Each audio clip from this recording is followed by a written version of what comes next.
Selamat pagi umat yang dikasihi dan yang mengasihi Tuhan. Kita akan mengadakan persekutuan doa pagi GKI Samanhudi pada hari ini, Jumat tanggal 15 November 2024 ini. Maka mari saudara, kita bersama-sama mengawali persekutuan doa pagi GKI Samanhudi ini dengan bersama kita menyanyikan dari NKB nomor 17. Dua bait saja dari NKB, nyanyikanlah Kidung Baru nomor 17. Agunglah kasih Allahku. Agunglah kasih Allahku, tiada yang setaranya. Neraka dapat ditempuh, kartika pun tergapailah. Karena kasih-Nya agunglah, Sang Putra menjelma. Dia mencari yang sesat dan diampuninya. Oh kasih Allah agunglah, tiada bandingnya.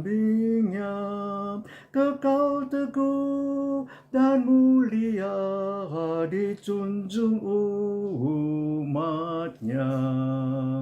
Andaikan laut tintanya dan langit jadi kertasnya, andaikan ranting kalamnya dan insan pun pujangganya, takkan kena mengungkapkan hal kasih-Mu mulia, dan langit pun takkan lengkap memuat kisahnya. Oh kasih Allah agunglah, tiada bandingnya. Kekal teguh dan mulia dijunjung umatnya.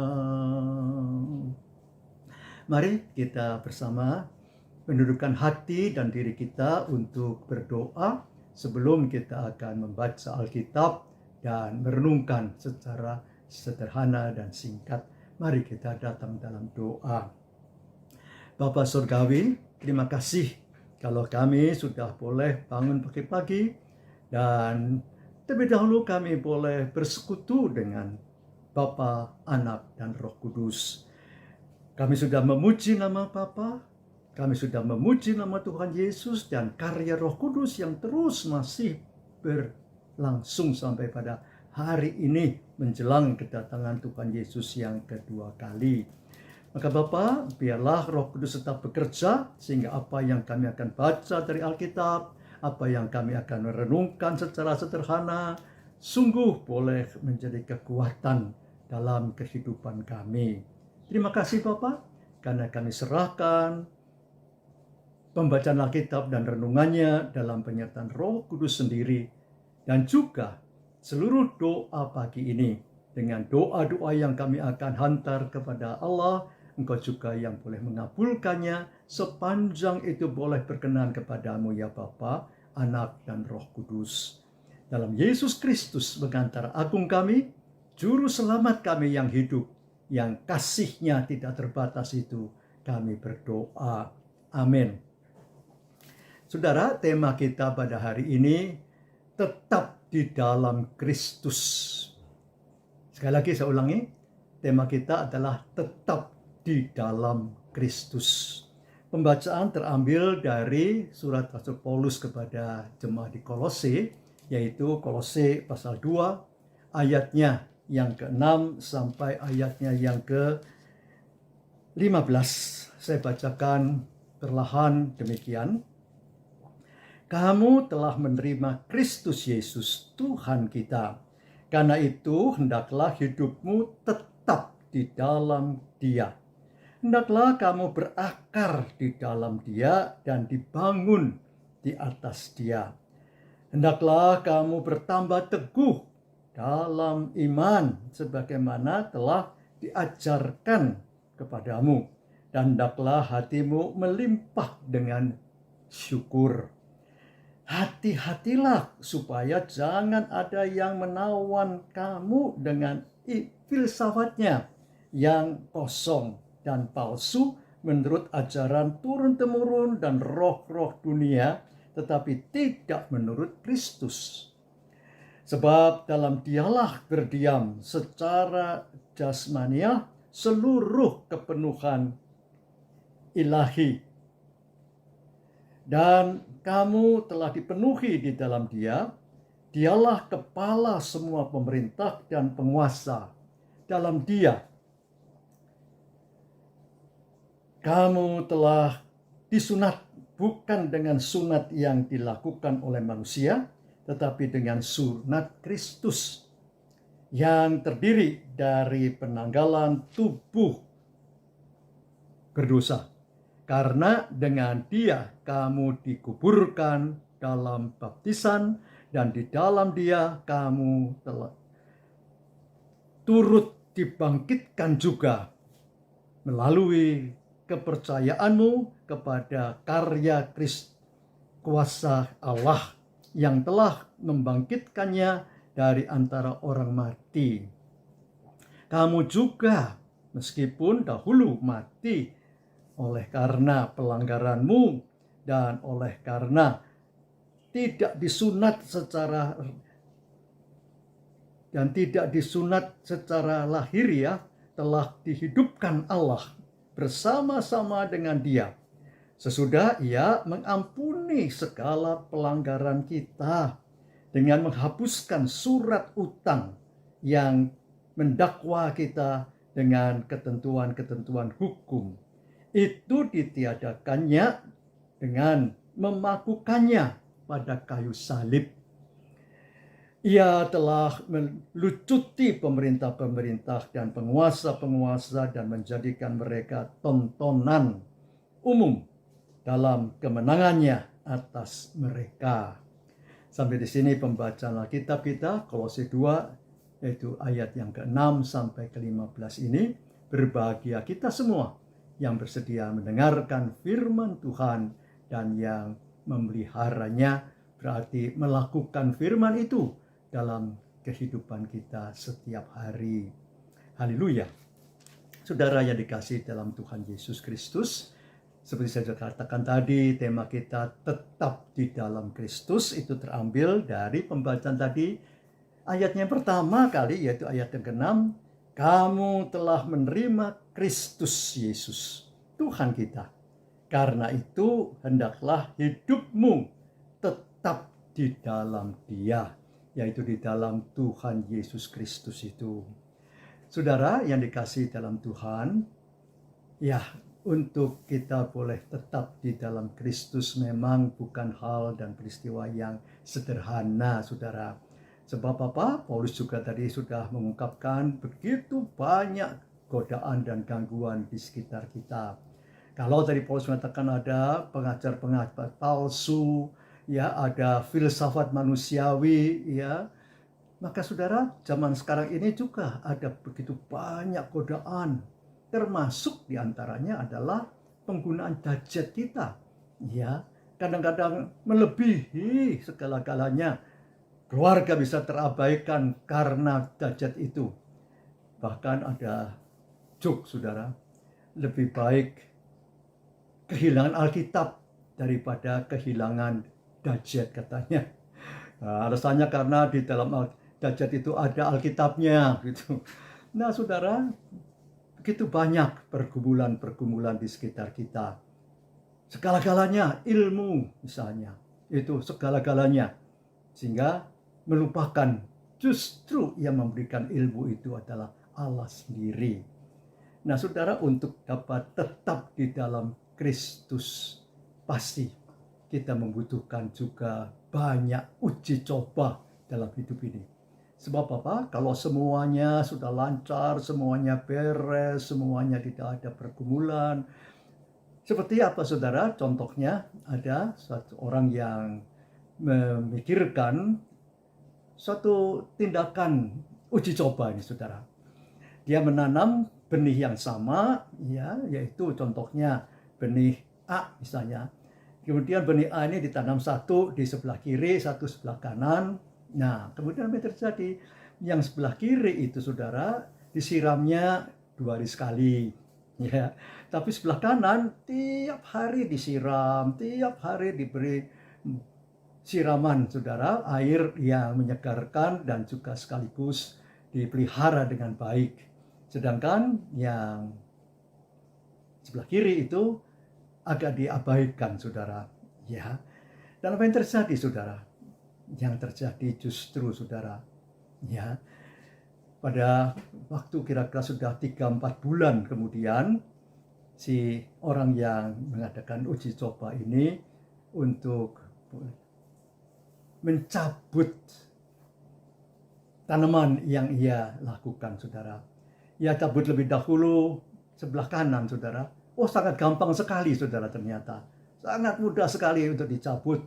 Sedangkan yang sebelah kiri, oh ternyata sulit sekali, saudara. Karena apa? Karena akarnya itu cukup dalam.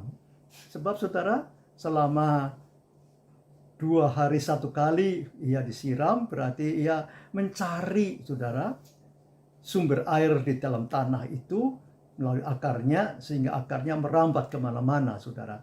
Sedangkan tanaman yang senantiasa diberi air itu tidak pernah, saudara, merambatkan akarnya kemana-mana, karena semuanya sudah tersedia di atas.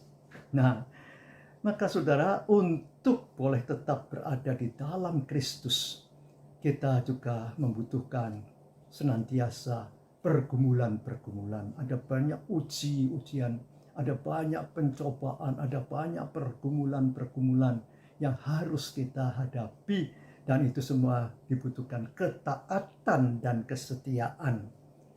Maka, saudara, kamu telah menerima Kristus Yesus dengan membuka hati kita, karena Tuhan Yesus itu diandaikan oleh Wahyu pasal 3 itu mengetok pintu hati kita.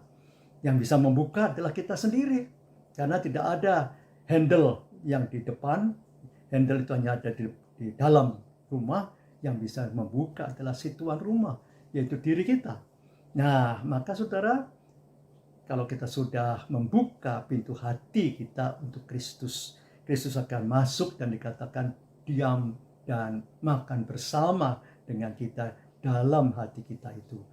Maka, saudara, Yesus tidak pernah mendobrak pintu hati kita, tapi ia mengetuk, dikatakan.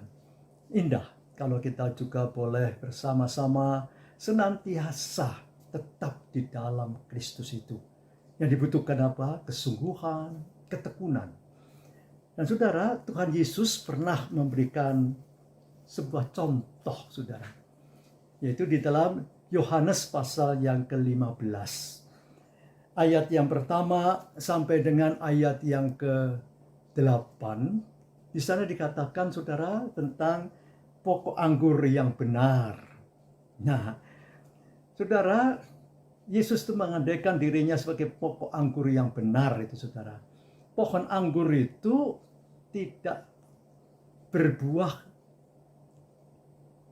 pada ranting-rantingnya, saudara. Tapi justru ranting itulah yang harus tetap tinggal di dalam pokok anggur itu. Sehingga pokok anggur itulah yang kemudian memberikan makanan, memberikan energi, memberikan support untuk ia bisa berbuah, ia bisa menghasilkan sesuatu. Saya bacakan, saudara, ayat yang kelima dari Yohanes pasal 15 ini, ayat 5. Akulah pokok anggur dan kamulah carang-carangnya. Siapa yang tinggal di dalam aku dan aku di dalam dia, ia berbuah banyak, sebab di luar aku kamu tidak dapat berbuat apa-apa. Ini ujar Tuhan Yesus, saudara. Memang begitu ranting atau carang-carang itu dilepaskan dari pokok anggur, apa yang terjadi, saudara? Mati dia. Dia membutuhkan tetap melekat dengan setia, dengan ketaatan, dengan disiplin, dan dengan penuh dedikasi untuk terus melekat dengan pokok anggur agar diberikan energi terus-menerus.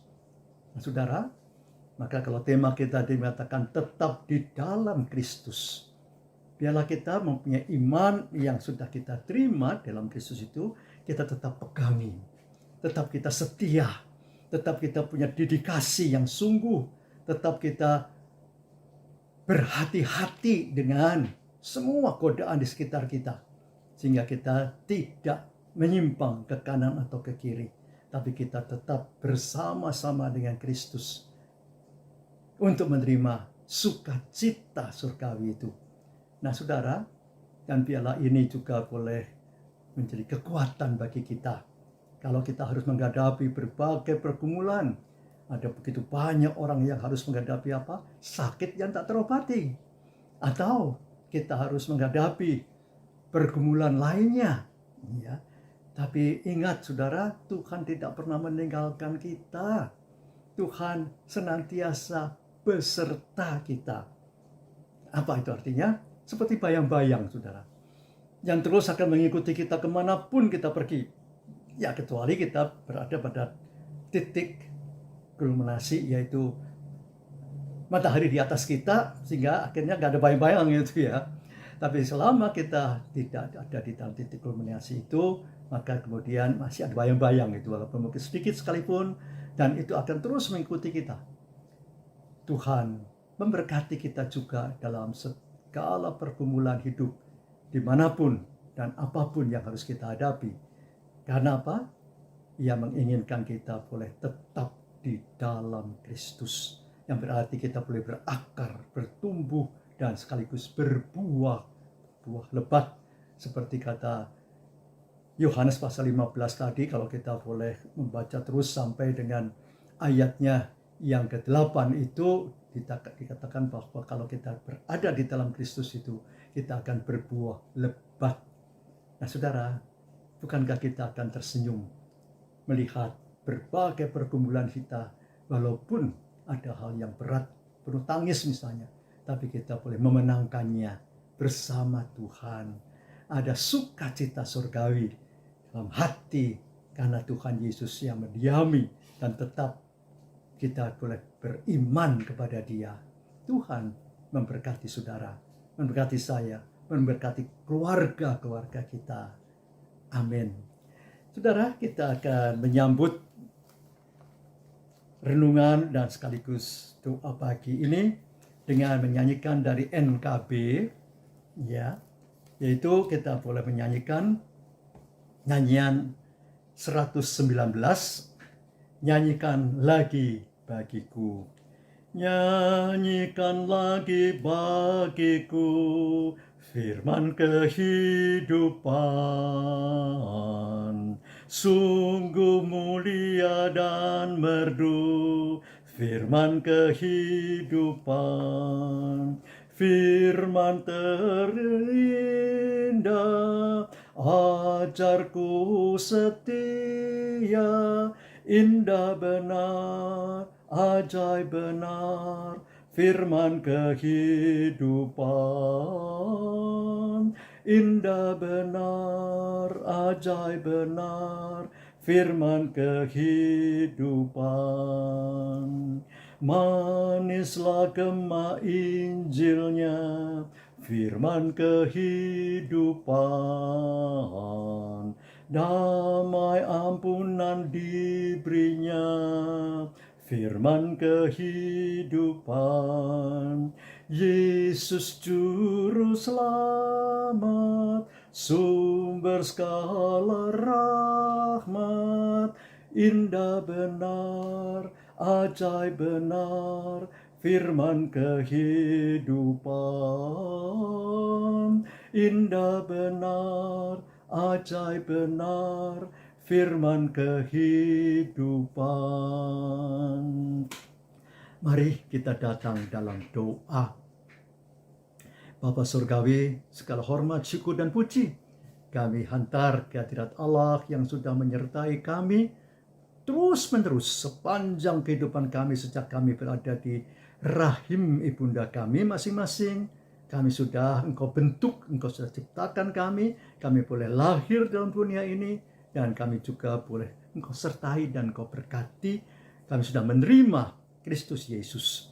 Berikanlah kami boleh tetap berada di dalam Dia, tidak ragu-ragu, tetap berpegang terus dalam pergumulan kehidupan kami sekalipun. Oh Bapa, kami harus menghadapi pilkada di seluruh Indonesia. Bapak juga yang memberkati semua rencana pemerintah dalam mempersiapkan pemilihan umum kepala daerah itu. Dan Bapak juga yang memberkati baik KPU di daerah-daerah, KPUD, juga untuk Bawaslu di daerah-daerah boleh menjadi pertolongan Allah sendiri sebagai alat untuk menciptakan baik demokrasi maupun juga sekaligus berbagai pergumulan yang harus dia tegakkan dengan adil dan aman. Bapak, kami juga membawa dalam doa kami untuk pemerintah kami, khususnya Presiden baru kami, Prabowo Subianto dengan Gibran Rakabuming Raka. Bapak juga yang memberkati baik Presiden dan Wakil, juga dengan semua kabinet, untuk boleh memikirkan, memajukan, dan mengembangkan berbagai potensi yang ada di dalam berbangsa, bernegara, bermasyarakat kami.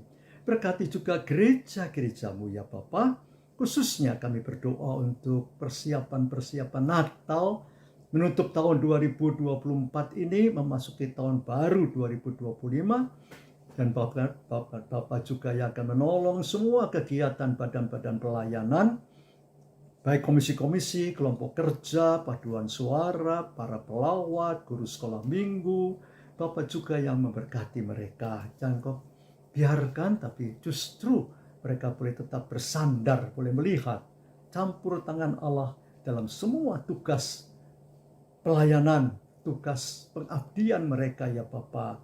Kami juga membawa dalam doa kami untuk keluarga-keluarga kami, untuk kekasih kami, baik suami, istri, orang tua kami, anak-anak kami, sanak saudara kami yang lain, saudara iparkah, menantukah, ataupun cucu dan buyut kami. Bapak berkati mereka semua ya Bapak. Bapak, berikanlah apa yang diharapkan oleh anak-anak Bapak, apa yang dibawa dalam doa, mereka boleh dikabulkan. Kami juga membawa dalam doa Bapak untuk berbagai-bagai aktivitas kami hari ini. Bapak juga memberkati kami. Kami hanya dapat pasrah Bapak, dan kami mau dalam komitmen kami untuk tetap di dalam Kristus. Apapun yang harus kami hadapi, bahkan menghadapi saat-saat terakhir kami harus meninggalkan dunia fana ini sekalipun, tapi kami akan tetap berpegang dan bernaung dalam kasih Kristus sendiri. Terimalah doa kami Bapa, karena kami datang dalam nama Yesus Kristus, sumber kekuatan, sukacita, dan damai sejahtera kami. Terima kasih Kristus. Amin. Tuhan memberkati, melindungi, dan menolong saudara, menyertai saudara, kini dan sampai selama-lamanya. Amin.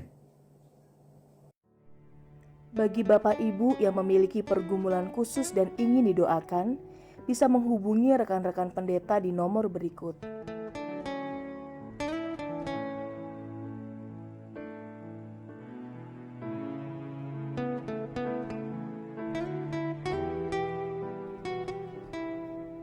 Tuhan Yesus memberkati.